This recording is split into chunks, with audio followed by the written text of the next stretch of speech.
You ever solve one problem only to create an even bigger, more complicated one? Well, that's pretty much the story of how winning World War II immediately kicked off the next 5 decades of global tension, the Cold War. It all kicks off with a story we've seen before, right? Unchecked ambition.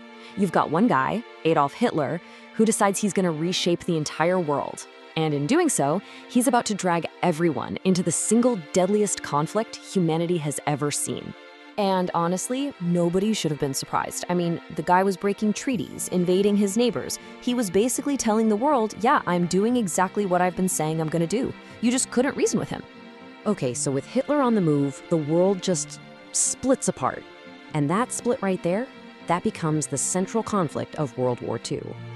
On one side, you had the Axis powers. Think of them as a club for nations with some major expansionist goals. You got Germany wanting Lebensraum, or living space, which, let's be clear, was a super brutal plan to conquer Eastern Europe. Then you have Italy, where Mussolini is basically trying to hit reboot on the Roman Empire. And rounding it out, Japan is aggressively pushing across Asia, desperate for resources. So with this powerful alliance just carving up the globe, the big question on everyone's mind was pretty simple. Who on earth could possibly stop them?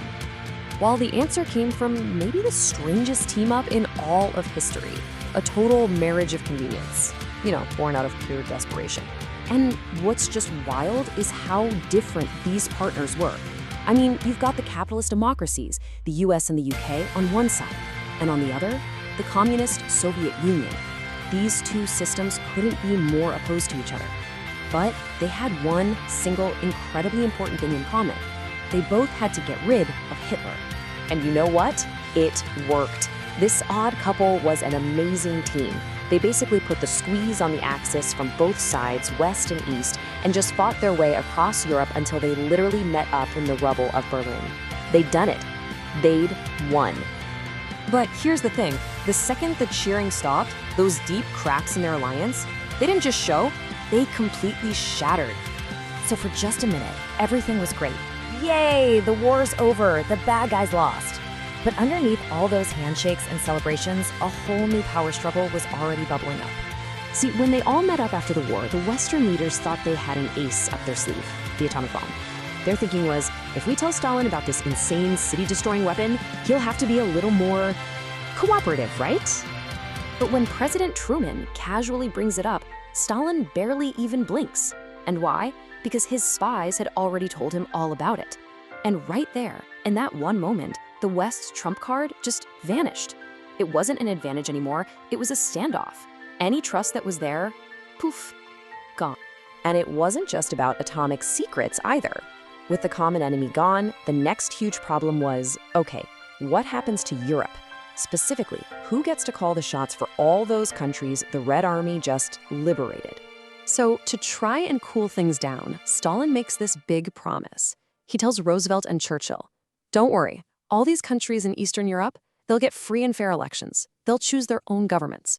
And then the results of those free and fair elections start rolling in, and wouldn't you know it, Poland goes communist. And hey, so does Hungary, and Bulgaria, and Romania, East Germany, Czechoslovakia. What a crazy coincidence, right? Yeah, Stalin hadn't liberated anyone. He just built himself a nice buffer zone of loyal puppet states, sealing them off completely. And just like that, the very thing that won World War II, this incredibly shaky alliance, was now the problem. A whole new kind of war was kicking off, a cold one. It was Winston Churchill who really gave it a name. He famously said that an iron curtain had fallen across the continent, chopping Europe in two. The free, democratic West on one side, and the Soviet-controlled East on the other. And this new fight wasn't just political. It was all about the money, too. The US comes out with the Marshall Plan, just pouring billions of dollars into Western Europe to help them rebuild. The message was clear. Capitalism brings prosperity. Of course, the Soviets had to have an answer. Theirs was called Comecon, and it was basically designed to do the opposite, to pull all the Eastern Bloc economies together and lock them firmly into Moscow's orbit. Now, the first real showdown happened in Berlin. This was a weird situation. After the war, the city itself was split up between the Allies, but the whole city was sitting deep inside the Soviet-controlled part of Germany. So you had West Berlin, this little island of democracy, floating in a giant sea of communism. And the Berlin crisis really shows you the new rules of the game. So in 1948, Stalin tries to force the West out by just starving the city. He blocks all the roads, all the canals, all ground access is cut. But the West doesn't send in tanks, they send in planes. For almost a full year, the Berlin airlift flies in everything you can imagine. Food, fuel, you name it, keeping 2 million people alive.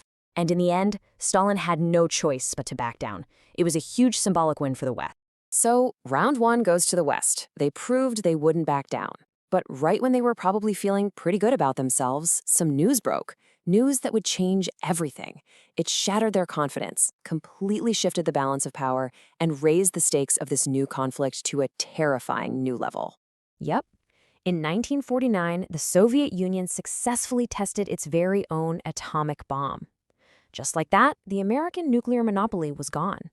Now you had two superpowers on the world stage, and both of them had weapons that could literally wipe out civilization as we know it. And that brings us to the absolutely terrifying question that would hang over the entire planet for the next 4 decades.